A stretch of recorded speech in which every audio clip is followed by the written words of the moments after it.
रूस यूक्रेन युद्ध के बीच हर कुछ दिनों में ये बहस छिड़ जाती है कि यह युद्ध कहीं परमाणु युद्ध में तब्दील तो नहीं हो जाएगा।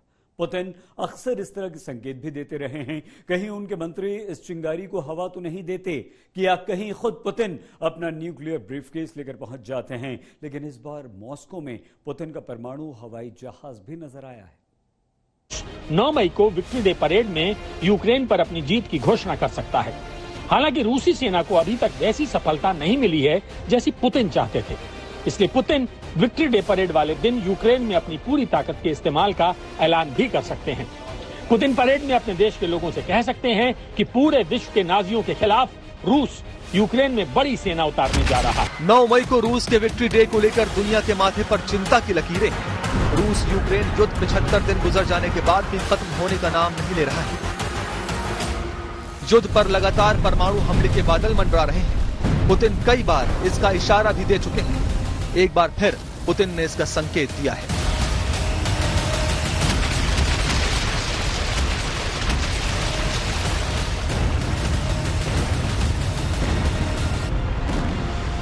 रूस यूक्रेन युद्ध के बीच हाल के दिनों में रूसी राष्ट्रपति व्लादिमीर पुतिन का डूम्सडे प्लेन मॉस्को में उड़ता हुआ नजर आया है।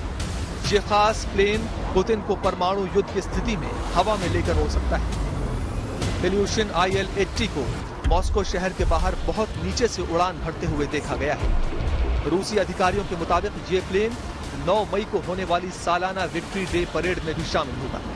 इस प्लेन को उड़ता हुआ क्रेमलिन कहा जाता है। इस विमान की मदद से पुतिन रूस में शासन कर सकते हैं और अपनी सेना को दुनिया में कहीं भी परमाणु हमला करने का आदेश दे सकते हैं।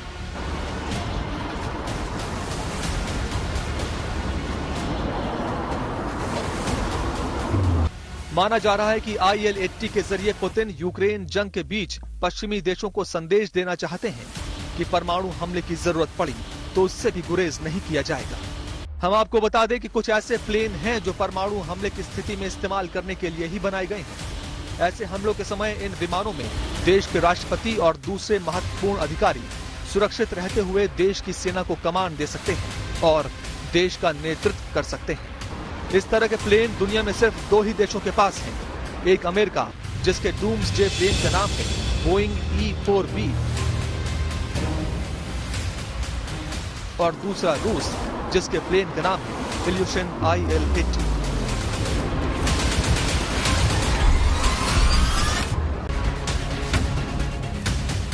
रूस के इल्यूशन IL-80 के मॉस्को में नजर आने के बाद अमेरिका का बोइंग E-4B भी कैलिफोर्निया में फ्यूल भरवाता हुआ दिखाई दिया है। मतलब साफ है कि दोनों ही सुपर पावर्स की तरफ से ये जंग जब तक निर्णायक नहीं होती जारी रहेगी।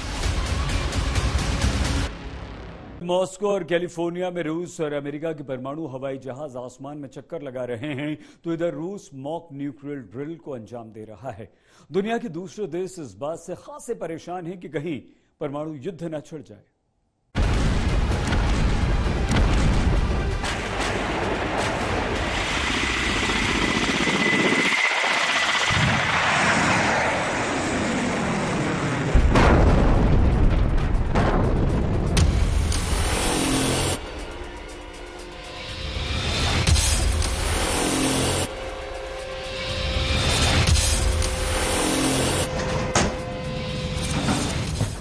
उधर युद्ध जारी है, इधर पुतिन की परमाणु प्रैक्टिस जारी है। उधर हमले जारी हैं, इधर परमाणु ड्रिल्स जारी हैं। मुझे नहीं लगता कि राष्ट्रपति पुतिन औपचारिक रूप से यूक्रेन के खिलाफ युद्ध की घोषणा करेंगे, क्योंकि उन्होंने पहले ही कहा है कि ये स्पेशल मिलिट्री ऑपरेशंस है और उसी मिलिट्री ऑपरेशंस के तहत उसी रूब्रिक में वो अपनी जंग या जो लड़ाई चल रही है उसको आगे बढ़ाना चाहते हैं। यूक्रेन में जारी युद्ध के बीच रूसी सेना बड़ी तैयारी कर रही है।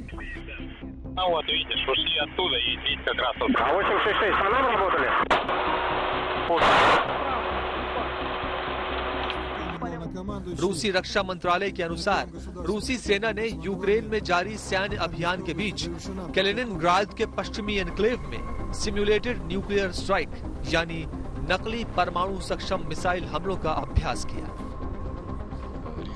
रूसी रक्षा मंत्रालय के मुताबिक बुधवार को पोलैंड और लिथुआनिया के बीच स्थित बाल्टिक सागर पर एक एन्क्लेव में रूस ने परमाणु सक्षम Iskander mobile ballistic missile system के नकली इलेक्ट्रॉनिक लॉन्च का अभ्यास किया। रूसी रक्षा मंत्रालय के अनुसार इस इलेक्ट्रॉनिक लॉन्च के बाद रूसी सेना ने संभावित जवाबी हमले से बचने के लिए भी एक युद्ध अभ्यास किया। इस अभ्यास में 100 से अधिक सैनिक शामिल थे। 24 फरवरी को पुतिन द्वारा यूक्रेन में सेना भेजे जाने के फौरन बाद रूस ने परमाणु बलों को हाई अलर्ट पर रखा था।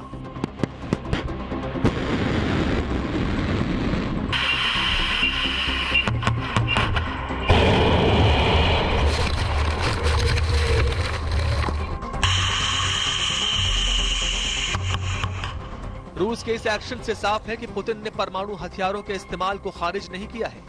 लगातार वो ऐसे इशारे भी देते रहे हैं।